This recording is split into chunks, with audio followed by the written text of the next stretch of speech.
বাইরে বড্ড গরম, কিন্তু কাজ করতে যেতেই হবে, তাই আমি বেরিয়ে পড়েছি এসআরএফটিআইয়ের জন্য। এগুলো তো সাউন্ড ব্যাকগ্রাউন্ড।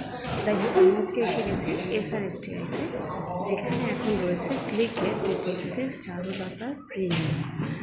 তো এটা দিয়ে আমার শুরু আজকের দিন। এরপরে আরও প্রচুর ইভেন্ট রয়েছে।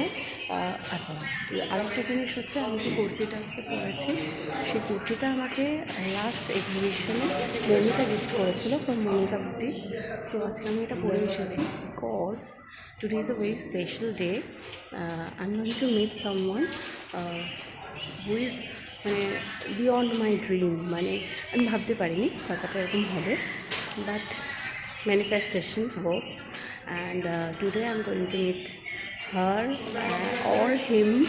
তো তাই জন্য আমার কোথাও একটা মনে হলো আজকে সারাদিন প্রচুর ইভেন্ট রয়েছে। তো প্রথমে ভেবেছিলাম ওয়েস্টার্ন পরবো, ভীষণ গরম, কিন্তু তারপরে দেখলাম যে আমি যার সাথে মিট করতে যাচ্ছি শাড়ি ক্যারি করাটা সারাদিনের জন্য ইটস ভেরি টাফ। তার কারণ আমার লাস্ট যে ইভেন্টটা রয়েছে সেটা রয়েছে সামপ্লেস এলসে, তো ওই জন্য শাড়ি পরার রিস্কটা আমি নিতে পারলাম না। তো ওই জন্য আমি চুড়িদার, চুড়িদার, দিব্যেন্দু বললো চুড়িদার পরে নে, and I bought this because it's new. আর এটার একটা ও বলেছিল রিভিউ দিতে, কেমন লাগলো পরে। তো তোমাদের কেমন লাগলো জানিও definitely. I think this colour sweets me. তো থ্যাংক ইউ মমিতা। আর আমার মতন কুর্তি যদি কিনতে চাও তাহলে মমিতা বুটিকে ডেফিনেটলি কন্ট্যাক্ট করো। তো আমি আজকে আছি এখন ডিটেকটিভ তোমার চারুলতাতে, ক্লিকের প্রিমিয়ার। নেক্সট কে উপস্থিত ছিল এবং কে কী বলল এই ডিটেকটিভ চারুলতা নিয়ে, কার কী এক্সপেকটেশনস, সেটা জানতে গেলে দেখতে হবে আমাদের চ্যানেল ডেইলি এন্টারটেনমেন্ট নিউজ। এখানে তো জাস্ট আমার ব্লগ, ছোট ছোট গ্লিমস।